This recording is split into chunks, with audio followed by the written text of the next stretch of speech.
Hi, Mel. Hi, Danielle. How are you doing today? Yeah, I'm doing well, thank you. Nice to Perfect. relax today. Good. Yeah, it's a beautiful day outside. It's a little windy. You might hear my wind chimes in the back, but I have been hearing those. yeah, Yeah, I was wondering what that sound was because actually, when I hear that sound, it's synonymous with starting a meditation, which is exactly the topic we're talking about today. So today is all about meditation, the different forms of meditation, and is it worth the hype? yeah, So today we're just going to kind of give an overview of the different types of meditation, a little bit of our personal journeys along that meditation route that we've taken, mhm. and just some scientific evidence backing the power of meditation. So that kind of leads me to asking, Mel, why all the hype behind meditation? Does it actually work? Well, there is a lot of hype, isn't there? And if you have a look at how many apps have been produced in the last, I don't know, decade, but certainly in the last 5 years in the UK, we've seen a real increase in uh, popularization, I guess it is, of meditation and mindfulness. But I come into contact with a lot of people who either don't want to do it or haven't tried it or have tried and said, well, it doesn't work. So I thought, actually, what is the hype about it? Is it something worth doing? And we've talked about it in our own lives anyway, haven't we? Because we both have taught meditation and practiced different things um, to improve how we feel. So, what is it? Well, the research is emerging in terms of the impact that meditation can have. And some of the more recent research shows that practicing meditation every day will actually lead to improved mental health and well-being, as well as actual changes in the brain. They reckon it's about 20 minutes is enough to show an increase in the brain's area associated with emotional regulation and grey matter. So, in the past, I've talked to you about some of the work that I used to do early on in my career when I worked as a therapist. I worked in schools, and one of the key issues that was emerging and happens in more serious mental health issues is actually people's capacity to emotionally regulate. So, what they're now starting to see is that people who struggle with managing their emotions or get overwhelmed on a day-to-day basis can actually benefit from, even if pre-meditation they can practice mindful exercises. So there's lots of research out there. I think Greg Braden was a researcher who spent some time with monks, and monks' brains have been researched, and that's where they've started to see the differences. They measure the contrasting brains and see how that grey matter has actually grown within the brain. So that's coming through the newer element of neuroscience. And so it's fascinating to see something that we've kind of known for a long time can make a difference, but we Right. didn't know if actually on that sort of neurological level there really was. And once you've started to make some positive improvements to the brain, it doesn't necessarily disappear. It's like strengthening your muscles, really, when you go to the gym, is you'll start to get the benefit of that. But it's about consistency, and that's why they've said 20 minutes a day is enough to show an increase in that. Right. Yeah, I agree. Meditation, just like any other thing that we take, any other path. Mm. The path of meditation is also part of that journey. There's going to be things that work for you. There's going to be things that feel like they're not going to work for you. You're going to notice that as you go down this path, the way it opens up, the way things change, the way it cycles in and out, it really makes this huge difference on your way to that destination point. And so we have to treat meditation the way we do any other portion of our journey. Mm. We talk about all the time that, the healing journey is a forever process. The meditative journey can be a process that you can work through in a lifetime. I know from personal experience, what I started in meditating and how it worked for me is now graduating almost into these deeper forms of meditation. And as Mel was saying, they say 20 minutes, I literally, I'm the person that needs to give myself space every day. It's just who I am. I used to fight. I'm not fighting sleep. I love sleep, but I really can't seem to get into a nap or take those naps. And part of that journey was spending that 20-minute timer, if you will, that to try to get into a more of a subconscious level, so that when I do come up out of it, it's almost like I got that rest. And it really does kind of restation me for the rest of the day. Mm. So that's one of the indicators really, is that there is a school of thought that, that 20 minutes or hour of catnapping, or even just lying down on the sofa, on the floor, and focusing on your breath and doing a body scan, and we can talk more about that in a little while, can help you feel as though you've had, like, a whole night's sleep. It can be really regenerational, massive impact on the mind, the body, but also if we're overwhelmed and we've got lots of emotions going on, knowing how to get that space, sit down and focus on your breath, and even starting the mindful practice will start to teach your brain that rather than going into this full-blown pattern that maybe you get into on a regular occasion, you're able to sort of pull back, slow down your thoughts, become more aware of the subtle energies rather than very strong, powerful ones. Yeah. Once they've started to shift, because you can be in the height of, stress, family relationship dramas, work situations can impact us. But even just by starting to focus on your breath and watching your belly rise and fall, which can be a very simple way of starting to do meditation, you slow down those thoughts and you start to become aware of the subtleties within what's going on. And you can start to sort of really regain some balance or control, depending on what the situation needs. Or you can just have that time out because life's about balance. So you don't always want to be go, sorting this out, sorting that out. Having that space to do that is really vital. It could also be, for some people, they'll choose to focus on meditation because it's part of the spiritual path. So for some people, it might be, right, I'm going to practice this 20 minutes a day, an hour a day, 2 hours a day. And some people will operate like that for a while. For me to sit for 2 hours because I've got some, actual physical muscle issues, can be quite painful. So often, and that's the beautiful link with yoga, really, because in a way, yoga originally is about stretching and releasing the muscles and the strains within the body, so that you can actually sit down cross-legged and focus on your breath. Because if you've got any tightness in your body, any aches and pains, your brain, your mind is constantly going to that part of your body that is feeling those aches and pains. And the same thing, if you've got lots and lots of distractions in your mind. I don't know about you, but different times of the day when I practice meditation, if it's just after work and I've gone to a class, sometimes I've spent a whole hour just trying to slow my thoughts down, and the thoughts come back in. And it doesn't matter how long you've been practicing, because we'll have a different experience of that each time. Sometimes we can settle into that space really easily. And other times it just feels like the thought comes in, we clear it. The thought comes in, we clear it. But that in itself is the practice of meditation. It's allowing these thoughts to enter the space, but then also recognizing their importance in that space. And it really gets your brain activated in that way to saying, is this thought worthy of me interrupting this peace that I'm feeling? Or do I need to shift it and allow that car to keep on moving by, as if I want to enter a space of silence? Sometimes the thought is necessary, and then you can build upon that thought and really get into that mindfulness of why that thought is penetrating. As Mel and I discuss all the time, there's become the scientist. There is no one way to meditate. There's so many different ways to meditate. There's what works for you is the right way.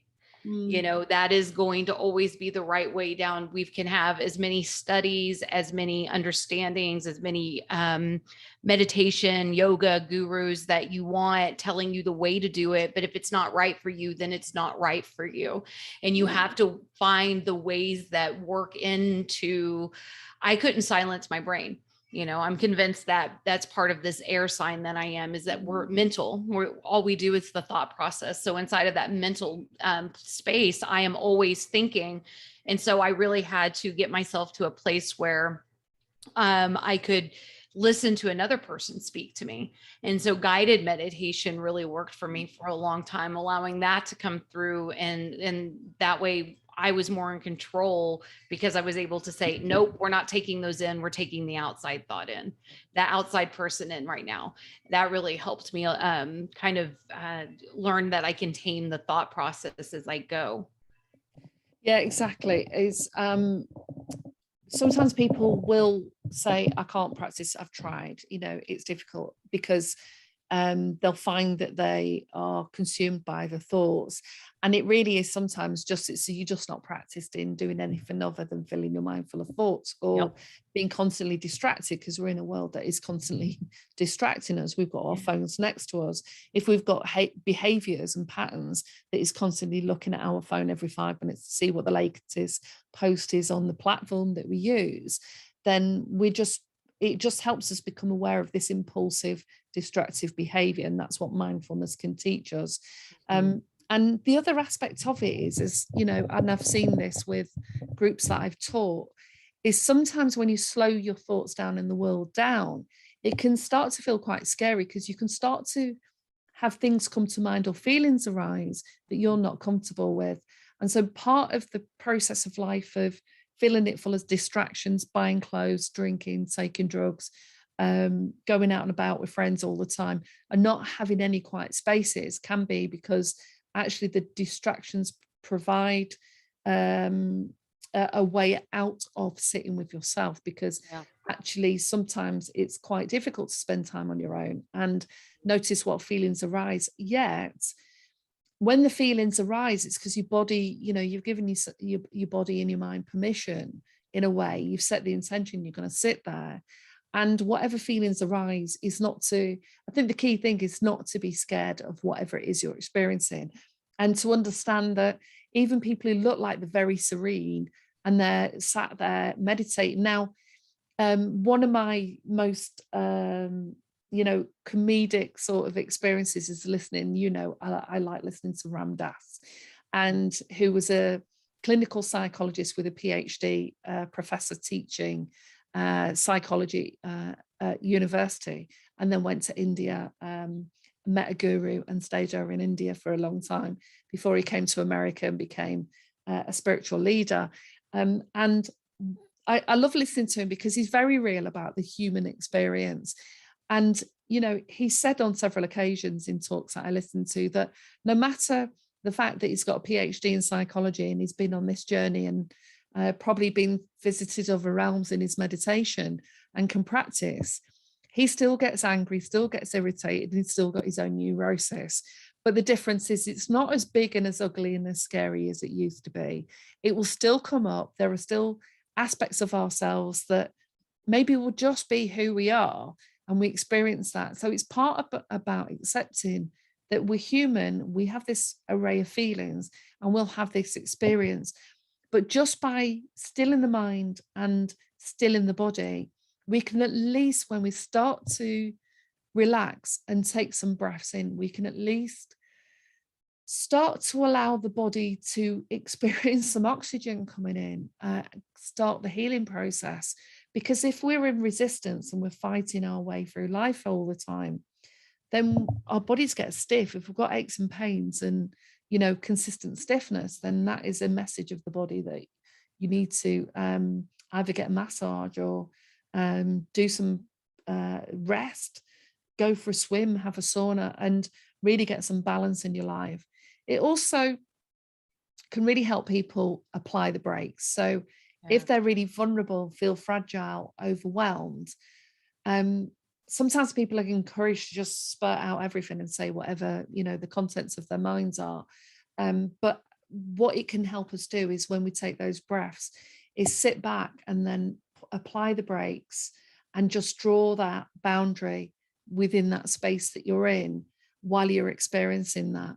And Right. over time, if you allow yourself to find some space every day, There are, I mean, everybody, I think everybody experiences meditation in so many different ways. Even if we all did the same meditation, we've all got different thoughts going through, Yeah. we've got different perspectives of the world.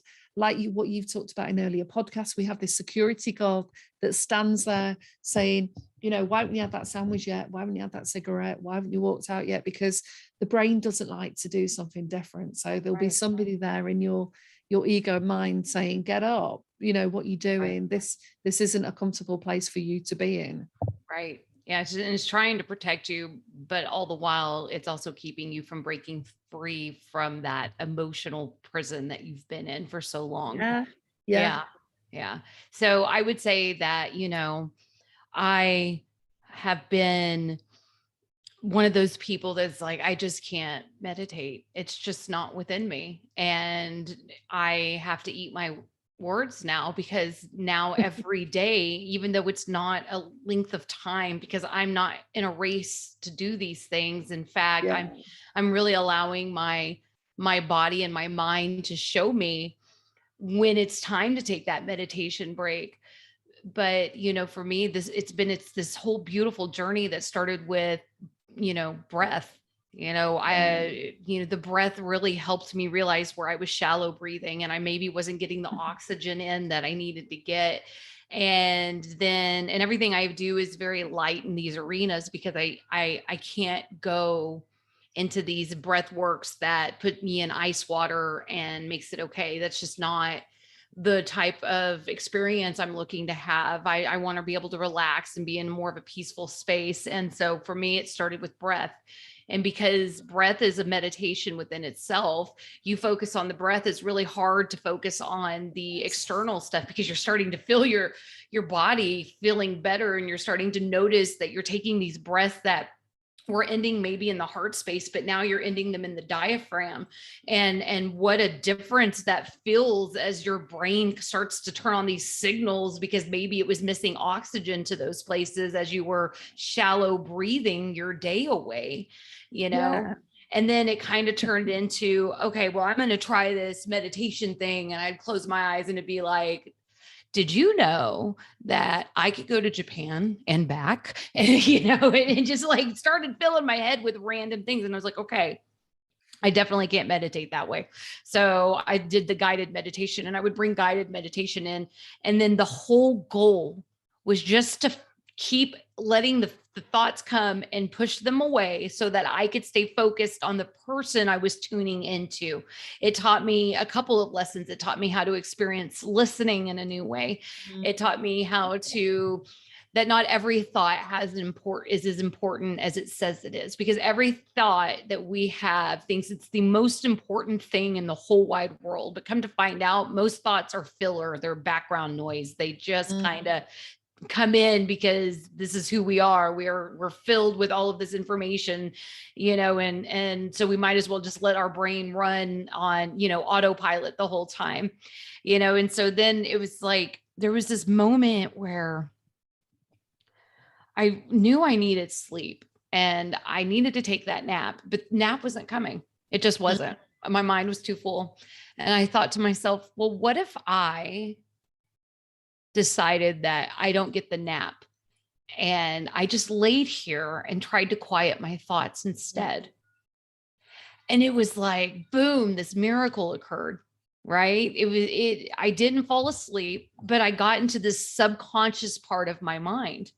And then it was uh, like, of course, I was thinking, but it was almost like it was outside of my thoughts. It was Yeah. something from a different space, something from within that was coming up, and it was showing me things as opposed to me telling myself things. And you can really note the difference. And when I came out of it, it was almost like I was being lifted back into a conscious state of mind. And I opened my eyes and I was like, oh, wow, my eyes aren't as heavy as they were. Oh, Mm. wow, my body has some energy in it, and then I was like, oh, wait, that was meditation. Maybe meditation does work for me. And Yeah. I began to start that process of doing that. And I don't really stick over, I think 45 minutes would be my max amount of time up to date. I'm not saying that that doesn't grow, but for now, it's like I lay myself down And this is the way I've convinced myself to do it. This is my personal scientific experiment. And it was something along the lines of, you're tired, you feel Mm, heavy, let's go lay down, and give myself permission to do nothing for just a little mm, bit.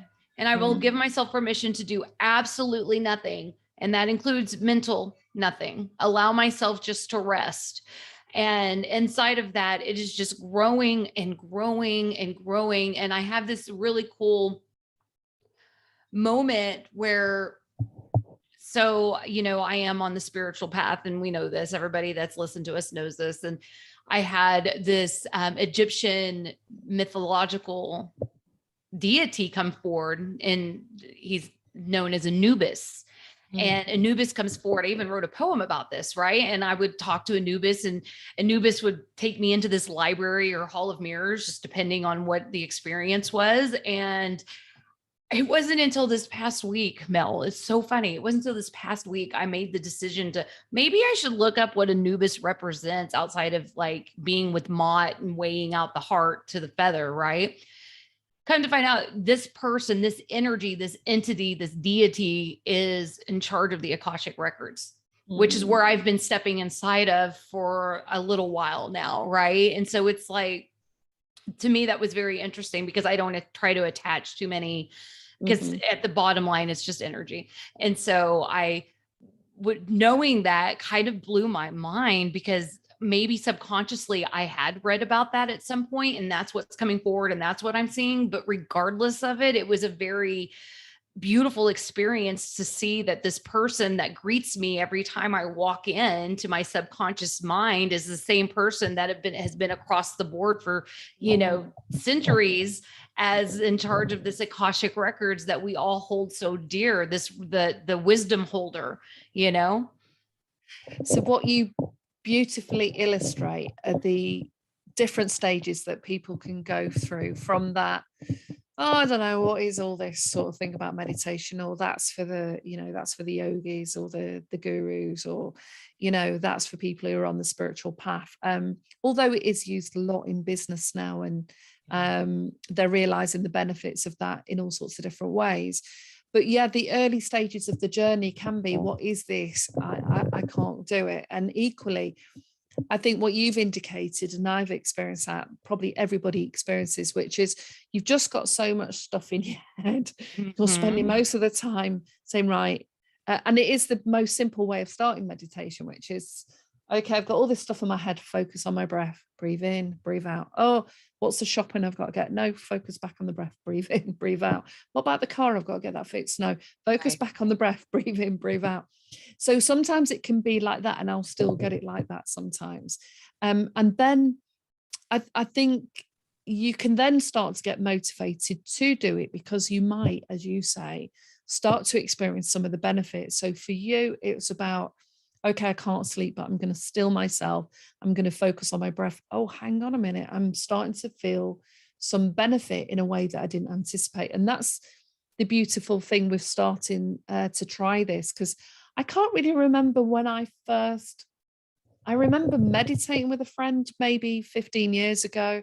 But it was only really when I took up yoga, and I started to do it as a class. So it was in a contained space. Someone else was teaching that, because equally, for me to sit down and just meditate with no sound on days, because my brain is active all the time, it can feel like it takes 20 minutes for my brain to even just slow down and not have any thoughts in my head. On other days, and that's why mindfulness is a, weaves in and out meditation, because you can Mhm. be in the garden and so engrossed in uh, sorting out your flower pots, or out with your camera, as I do on a regular basis, to start taking some pictures in whatever location I'm in. And for me, that's a very mindful moment when I'm absorbed in taking pictures or doing some gardening. Then the thoughts aren't there, and I'm absorbed in that activity. So we can go through these stages. So I guess the first thing is, okay, why is it important? Well, having thoughts in your head all the time isn't always a good thing. Being in a state of stress is not a good thing. Research has shown what the long-term impact of that is. Um, being overwhelmed with emotions isn't a good thing, because what you'll tend to do is, if you wake up and your day doesn't start well, and you are in these emotional states, the chances are you're going to get stuck in traffic. The lights are going to be red. You're not going to have a, joyful experience going around the supermarket, whereas you can actually mindfully do those things and enjoy that experience. I don't, in terms of a goal, I think originally I bought into some of the mythology around meditation, that I'm not meditating properly unless I sit here for an hour or 2 hours. What I decided to do, as I did with the yoga, I always set myself a very simple baseline and said, right, I'm going to sit here and just focus on my breath. Equally, because I was also not getting enough oxygen, I used to hold my breath when I was stressed. And so it was like, oh, wow, this is what happens when I've got oxygen in my body. Whoa, that was a complete different, yeah, That was different different. feeling. Yeah, oh my God, I'm yawning all the time. What is this about? So I'd set myself a goal of sometimes just 10 minutes, and I often find, because over time, what I've noticed is, even if the thoughts are still coming in and out my head, I can start to feel my body settling and getting into a very still space. And I actually love that sensation of Yeah. stillness. I love the quiet. And if I was practicing mindfully, I might sit there cross-legged on the floor at whatever time of day. And I might then decide to tune into a particular sound. So it might be bird song, it might be the tap dripping. If you live near an airport, you tune into the sound of the planes. You can tune into one thing, so that can be the mindful A aspect. fan can be A the white fan, noise that is all yeah, you need. It's funny because I used to laugh that we have this little robot vacuum, and she will end up coming into my room, and my husband will be like, "Oh, let me stop that for you." And I'm like, "No." In fact, having that noise is calming to me. And sometimes it right. even sends me into sleep, whereas normally I wouldn't be able to sleep. And that is something I do want to mention. When we are starting meditation, especially if we're healing trauma, especially Yes, if we're healing these deeper wounds, you're going to fall asleep. yes, Your body needs to heal. This is not this means that you're doing something right. This yeah, doesn't mean that you're failing meditation or meditation is failing you. This is just an indicator that what you need is something deeper than you're ready to process on a conscious level. What you're doing as you fall asleep, because I went through this whole phase where every time I would lay down for a guided meditation, I would zonk out, and I would wake up and say, whoa, like crap, I missed it. Now I'm going to have to do it again. And I would beat myself up a little bit. And then I yes, realized that I still felt better anyways, that yeah, I still felt much better than I did walking into this guided meditation. And so we have to allow ourselves this room to grow within it, and just acknowledge that we are these experience it. fragile, yeah, we're these fragile beings, and some of this stuff requires deeper levels of healing that only sleep Yeah, is going to provide for you. The guided meditation on the television or in your headphones is still there. It's still there. still speaking into the subconscious levels of you, and Exactly. it's still working even if Yeah, you're not consciously aware of its work. So if you fall asleep or have a tendency to fall asleep, give yourself that room to be okay with it, because it is okay to fall asleep during meditation, because that is what your body needed, that what is you what your need at that mind time. needed, was to drop into that zone. Yeah, you've just reminded me actually of a time when I was in a very stressful job, and I was starting at 7 in the morning and working till 7 at night and wasn't sleeping. Because when you get to that state of stress where your sleep is disrupted, it doesn't take long. And I did go to a talk one night. So I'm usually okay if I go outside. It's when you're in your own space, it can be harder to keep your Mm-hmm. eyes open. And I remember sitting in the audience, and I never figured out how people could fall asleep outdoors at events. And I was listening to this talk, and I think he did a meditation. And I would just fall asleep at yoga, at the talks. And I knew I'd just go lie down, sitting up. I could stand up and probably still, because I was so exhausted. Yeah. And then there've been times where, especially when I started practicing yoga, I was going once a week. I set myself a baseline, the same thing. I'll go once a week. And it was Kundalini yoga. So there's a lot of chanting and Mm-hmm. some very enriching meditation, because I like the teacher and the way that it was different each week. So my brain didn't work out a pattern. It didn't get into a homeostasis. Which is So you key. need, yeah, so you Yeah. need some different things. You don't want to do the same thing each time. And sometimes, I'd feel all these emotions well up, and I'd cry. Yeah. And I have met people who say, "Oh my God, I cry during yoga or during meditation." Well, in yoga, your body is contorted and squeezing certain muscles. And as we know, emotions and trauma can be held within the body system. So Right. all you have to do is force those muscles in holding a stance, squeezing, doing yin yoga, and then the body will release that. So it Yeah. is exactly that is part of that healing process.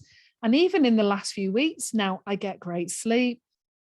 I have a good routine, but I've done a few meditations recently, and I think sometimes it's a bit, it reminds me of the film Inception, where you keep dropping levels. Yeah. It's a bit like you go Yeah. into different hypnotic levels. It's just a different level of experience I'm having. Yeah. And I did try and make myself sit ups, because if I lie down, I definitely am going to fall asleep. So we do experience it in different ways. And equally, as you said, I like guided visualizations. I also like listening to people there's a British guy called Paul McKenna. He's made meditations, but he uses hypnosis language in that. So you get a very deep, rich experience. And Yeah. you can choose particular ones for stress, for sleep issues, for um, designing your future, whatever, whatever meditation you listen to. Sometimes I do it where there is nothing. If I've got an empty house, then I've got a level of peace and quiet at certain times of the day. Other Mhm. times I listen to a guided meditation. And also I play a lot of frequency music, healing music. So for me, I set the intention that mind, body, and spirit is actually receiving some healing while Well, I'm yeah. using this Well, and that's process. just what I was going to bring up is mind, body, spirit is the name of the game of meditation, Yes. right? What are we doing? We're calming the mind Yeah. so that we can focus on the body, right? And then mind, body, spirit. And then the spirit overwhelms us so that we can get to that place of understanding slowly but surely.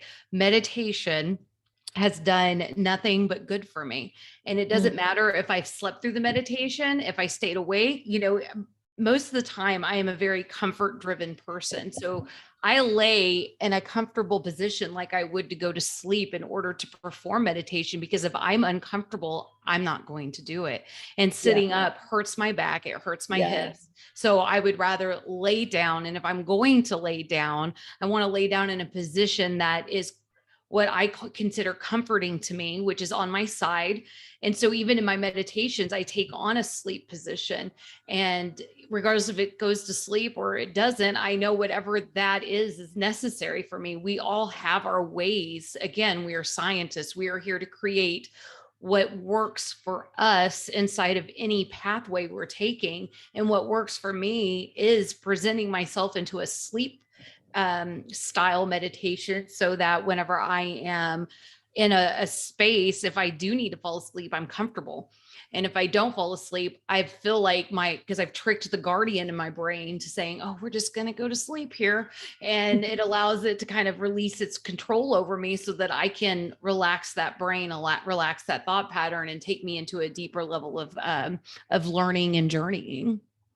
Yeah. And I started something similar about 6 months ago, because I think your experience of meditation, rightly as you say, will change as you start to almost experience the subtler elements of either your psyche or new information that comes now, whether that comes from your spirit, whatever you believe in terms of out of yourself, or from your unconscious mind. We will start to experience new ideas, new information, or peak experiences, because you can feel very joyous and happy, and Yeah. equally you can feel all the other emotions. But I did start doing something recently, and it's when I wake up in the morning, and equally because my back has been quite sore, I lay on the bed or the sofa, and I focus on my breath, and I imagine that I'm bringing the breath, and I bring it, swoop the breath in through the body and up again, and through the body and up again.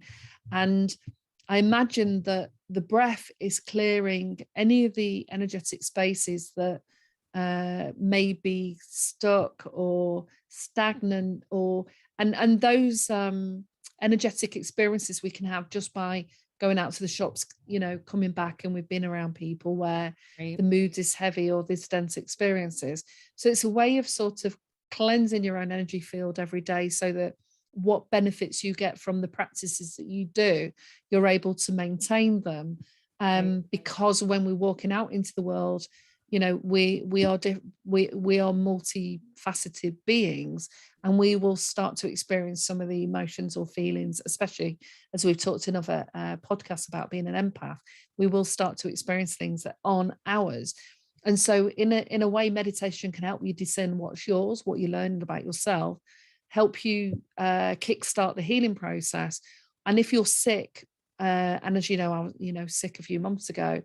I was literally doing this in bed meditation every day because I was sick for a few weeks, because I knew that it really enables the body to start the healing process. So, I do have a question because, one thing I do is kind of power through things. And, fear isn't a language I like to speak very often. So, what happens? We've talked about, because meditation did not align with myself until I got a little further into the journey and Mm. worked through some of those deeper traumas. What would you recommend in the middle of a meditation where the trauma comes forward and it triggers a very big response within you? What are some soothers or some things that you would recommend to the people that are just beginning this journey for meditation? What would you recommend?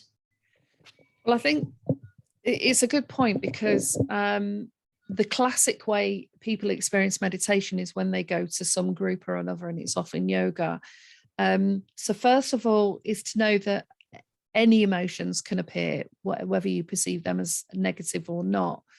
If it's something that's really overwhelming, you need to know that you can apply the brakes. So you need to know that some people might, and I do this in some of the classes that I teach, because I'm working with women. About 90% of them have experienced trauma or this PTSD. They've been diagnosed with it, or they're showing symptoms of it. So that's clear. We know that they've got flashbacks, they're not sleeping, they've got triggers. And it's clear that there's PTSD. For a lot of people, it's not clear that they've got trauma, but actually trauma is endemic within our culture and system. Yes. So it may be that within the group, you need a facilitator that understands that if they're working with clients, that they give them permission to not follow everything exactly as it's being taught, because we need to be able to empower ourselves if we're experiencing something that is really overwhelming and we feel quite scared, that if we tap into the fear and that fear escalates, then that can take us into panic. So in a way, we've got to give permission that it's okay to breathe through the experience that you're having. If you're having triggers and it's bringing up some really difficult stuff, that is definitely the time to go and talk to somebody else. Now, I've done that. I've Right. done that outside of the yoga group, because that's not the space to do it. They're not the people who are trained. And that's often you need what we call trauma-informed therapists to be trained to hear and work with you in a way that doesn't re-traumatize you and helps you learn to regulate. So we've talked about emotional regulation. The other thing we've talked about as well is that often it can be around feelings of not feeling safe. So anybody that's had any traumatic experiences in their childhood days. Now, if they don't know, if they find it's difficult to find words to articulate, it can be that the trauma occurred before the verbal language developmental process began. So that's pre-2 to 1 or 2 years old. So the best thing to do is to be aware that this can happen to anyone. Everyone can experience an array of emotions. To stay in a place of that it's okay to experience what you're experiencing and get some help if you feel like you can't. And then to maybe either listen to something which is a meditation that gets you to think about how you create a feeling of safety within the space you're in. So it could be that you imagine that the chair that you sat on is solid, it's made of wood, the floor is under your feet, you ground yourself and you take your awareness down to your feet and you feel the presence of yourself sat on the chair. Because what can happen with trauma is you can disassociate and Yes. come back out of your body Mhm. and trip out. So it can be like everything starts to feel unreal. It doesn't happen to many people, but it can happen. So you need to set up that awareness of that solid experience of this current reality. I'm now currently sat on a chair. It's made of metal. I'm feeling the chair and I'm focusing on my breath. I don't focus on the panic and I don't focus on the overwhelm or on the fear. That can really make a big difference. Then in NLP, they talk about anchoring the safe state.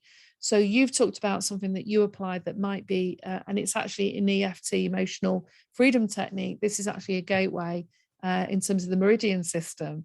Yeah. So some people will tap that. And it's a way of, again, grounding this physical feeling of your body, taking your awareness to your feet. And for other people, it might be once you've generated that state, that you imagine that you've put the sensation of safety and security and being okay, and you've placed it on a knuckle or you've got it there. For some people, it's an object. This is where object relations theory comes from. So, one, it's knowing you might not know you've experienced trauma in the past. So, if you feel very overwhelmed by the emotions that are coming through, breathe, imagine that you're in a safe space and talk to people if you become overwhelmed, or if you're not in a safe space, as in some of the women I work with have experienced being stalked and harassed. So clearly they're not. No. So it's hard. What we've just got to stop them doing is overthinking, feeling chaotic and out of control, and finding things that gives them a sense of control again, and people around them that they need to lean on that will implement the security and things that will keep them safe. So Right. that's real. That's what's happening. For other people, they don't know that. Right. It's also being aware that actually people who are delivering classes, not everybody is aware of trauma and the impacts of trauma. Now, me and Right. you've talked about that. We've both experienced our own traumas and the impact that that can have on us. Mhm. But I think what always helped me is I just always knew I'd be okay. Yeah. It was just a simple feeling inside. Yeah. Sometimes you tap into your higher power, because if I felt at times in a really rocky place, I've called in my higher power and said, whether it is protection, safety, security, and that just helps almost reaffirm. It depends on what your beliefs are. It depends on what Absolutely. model you're subscribing to, whether you're Mhm. learning mindfulness or meditation. And if you're going to a regular group every week, there is a chance that difficult emotions are going to rise. So you Mhm. need to feel that the facilitator that's running that can be entrusted with the group and the group experience, that they are approachable and they'll be able to go, it's okay, we've got your back. Right.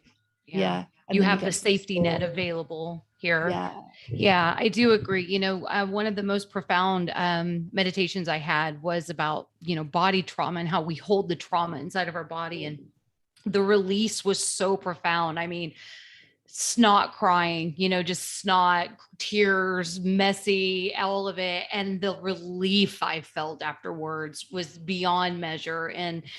And I was glad that I faced those scary spaces at that point, because I needed to. But that grounding yourself back in is very important. So absolutely, the suggestions that Mel just had are great ways for you to ground back into the reality that you're in this current position, knowing where your safe space is, knowing who your safety net is, knowing that you're able to tap yourself back into a grounded reality, knowing that you're sitting in a secure place. These are all ways to, if things get a little too out of hand, because it can, it can, allow yourself these, be prepared. Is the way I would put that. Allow yourself a preparedness so that if something does fall away, you have this available to you. And even in that, it almost creates that energy space of calling in the higher power or putting protection around you. If you prep work, then you already have kind of that energetic buildup of safety building around you. And again, you don't have to believe in anything but yourself. If you just say, as if you're on a personal empowerment journey, just I am creating a space that is safe and secure all around me and within me, and just allow yourself to build that energy, because again, everything is energy. And the more you can build this energetic field around you, the more you're going to be able to walk into the scary places and allow yourself to face the fears that perhaps we've ran from.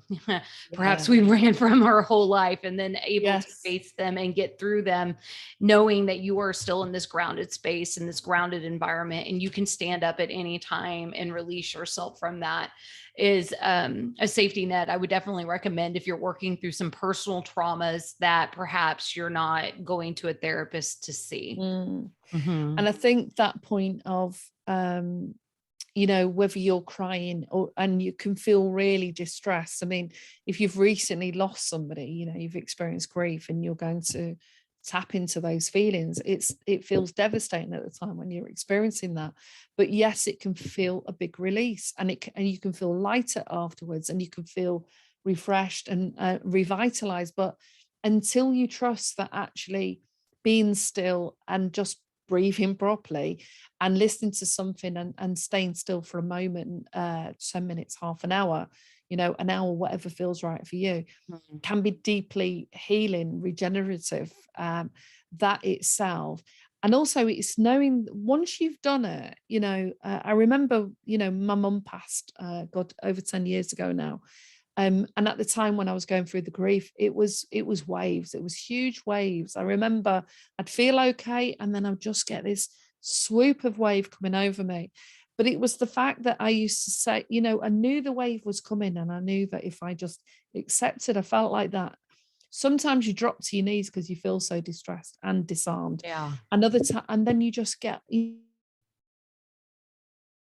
healing process. It was when I didn't know that those things were normal, that it was normal to feel those things, that I got scared and I got frightened and I could feel that panic well Yeah. before I knew the stuff I know, which is why I'm so pro practices that can really make what feels like complex, messy, and complicated actually light, vibrant, and really turn your life around. And I certainly know, like what Yeah. yours, I can wake up feeling, heavy and something's with me. And it only takes a few breaths now because I've practiced it for so long and a couple of yoga moves, to really start to get me into that space. And I can feel within a short period of time now a lift and a shift. And it is really visceral. It's really Yeah. obvious to It's a see. huge difference, and it doesn't take away the problem, but it does No. allow the problem to go into more bite-sized pieces so it's manageable. And Yes. that's really all that we're trying to promote here is, we tell you about the KISS method often, and that's keep it simple, stupid. And the simpler you can keep things, the more bite-sized pieces you can take. You don't have to take the whole staircase. You just got to take that first step. And it really Yeah. does make everything more manageable. And any type of meditation allows for that space to be created so that you can manage the places that are hard, the places that are traumatic. Yeah. So I thought I'd just give some sort of simple how to do it, like the Yeah. first few steps. So the first one, as Danielle and I have said, is you focus on your breath. Sounds really simple, but if you sat up or lay down, you just start to focus on your breath. Where is it? Is it in your chest? Is it short? Is your lungs tight? Or can you breathe in and feel your stomach start to rise? So it Right. takes about 3 or 4 breaths for the stress system to switch into the cooling, more peaceful system. So you focus on that, and if you've got thoughts that are passing through your mind, you can imagine that you put them on a cloud and they're going to sit there and you can attend to them later. You don't have to forget them. If you've got a lot of thoughts passing through, or by the way, make sure you get this, have a notebook there, write the thoughts Yeah. down and see if that will help you ground them. Yes. So you start with the process of breathing, and you can stay in that place. You can just focus and out, in and out, and you can do that for 10 minutes, 15 minutes. And if that's what you want to do every day, you can even really start to experience the benefit of that. Once you start to realize what happens with the thoughts that are coming through your head, they're a bit like, it's a bit like Velcro, that material that if you stick it together, it's really hard to pull apart. Your Mhm. thoughts can be really pervasive. So it's just stick with it, because at some point, the mind won't keep them so powerfully sort of stuck. Yeah. You might also go through a process, which I think we've both done this, Danielle, of where you've had conversations in the day and something's not gone well, or you've had a difficult situation with a friend or something, and you Yeah. replay the video in your mind, and then you replay the scenario that if they say this next time, or if this happens next time, Yes. Yeah. and then that whole movie goes through your head. So Creating the notice, whole drama. yeah. And that's part of the brain's job in, keeping you safe. So what he does, it Yeah. tries to build up scenarios so that you're prepared. If you're stuck in that and it's hard to shift, decide instead to build a desired future, a desired scenario. So if you want to see yourself sorting through the arguments and everyone being in a good space, visualize that instead. So what you're doing is you're reframing the same situation and turning that negative experience into something positive. So these are things that you can struggle with, and they're the first few steps in that process. So you can sit in silence, you can do it lying down or sitting up. I mean, a lot of the time it is about sitting up, because we don't always want to go to sleep, but if you are, it's an indicator that you need some rest, or the body needs some healing. And you can then, in the daytime, I'm working from home. So what I try and do is, after I've done, I don't know, maybe I've wrote a piece or had a meeting, I'll then just, even where I'm sat, start to take some deep breaths and listen to some music and just have time out for 5 minutes. And Yeah. it's incredible as to what you start to notice.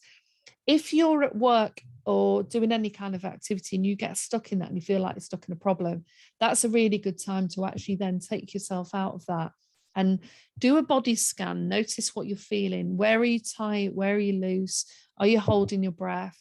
Or have you got thoughts racing around in your mind?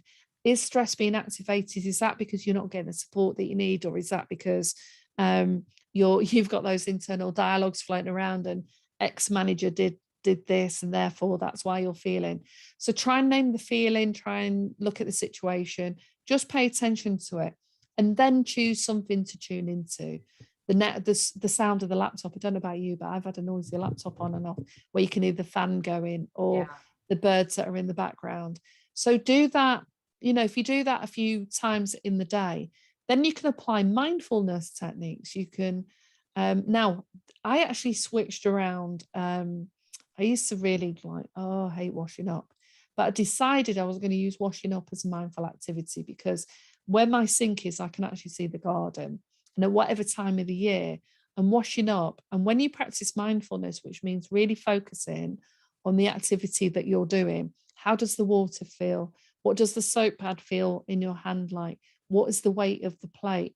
When you do that and you practice mindfulness, same as when you're cooking, focus exactly on what you're doing, because actually the research is showing that multitasking isn't actually as beneficial as they thought it was. So we need to try and practice at least one thing at a time at some point in the day, if we are used to carrying multiple projects, or Which we typically are which in we this day do. and age. I mean, we're literally holding in our hand almost all the time a cell phone that is multitasking at its finest. Yeah. Yeah, Yeah. exactly. So they're the sort of key elements of it. Sit, focus, notice your thoughts, try and clear your thoughts, or you're never going to have an empty mind. No. Even monks, I don't know whether they get to that state. Um, there's lots of music on YouTube if you want to put in frequency music for Yeah. meditation, guided visualizations. And as Danielle says, I've done it on several occasions as well. I put on, I like Metaverse on YouTube, and Uh-huh. they play for 9 or 10 hours. So I put the music Yeah. on, I practice the breathing. And so you've got that music going in all the time, Oh, and yeah. experiencing that before you go to sleep. The amount of meditation available on YouTube is wild. I think my two favorites are Meditative Mind and Calm Well. And Calm Well, WHALE, typically has more like hang drum, whereas Meditative Yes. Mind is very focused on frequency. And so, Yeah. it just depends on what you're looking for, guys. Everything that you want is available at the tips of your fingers all the So much time so. when it Yeah. comes to this type of stuff. And be gentle on yourself. Be gentle with it. Remember, this is a journey. Meditation is not a destination. This meditation It's in part of the it, journey. Yeah. yeah, it's a journey. Yeah. And being part of this journey has really helped in a lot of ways. Even when I couldn't clear my mind, even when I couldn't stay focused, I allowed one thought to come in. And that one thought is what I focused on. And I allowed that thought to just continue to unravel itself and unravel itself. And at the end of that unraveling, there's usually kind of an answer, or at least an emotion or a vibration that I can stay within and understand more of, no matter what way you choose to use meditation and mindfulness is the right way. There's not a way that's really going to be destructive for you. There's not going to be a way that's going to cause you harm. Every bit of this is like a training course for your mind and how you can connect that to your body and spirit. And it's very important that we know that this is a practice, and it's not even a practice makes perfect. This is just a practice. And you want to continue to practice this gift that has been given to you by staying still, by staying mindful, and allow it to really open things up for you that you might have otherwise missed, because we live in a busy world doing busy things all the time. And because we've talked about some of the sort of downsides of meditation in terms of what can be perceived as negative emotions, I'd like to talk a little bit about some of the benefits, as in what can feel really good. Now, there's a couple of practices you can apply, and this is for me a blend of meditation and NLP, because if you wanted to create a state, you could practice a meditation, focus on your breath and sit still. And then you can imagine a word that you want. So it could be compassion, it could be joy, it could be happiness. Then you search for that place where you felt happiness, joy, or compassion, or listen to something that makes you feel those things. And then you can put your hand on your heart and you can breathe in and out and go to that place where you've felt the joy, the happiness. And it could be a party, it could be when you're walking down the beach, it could be when you're watching butterflies, whatever that is.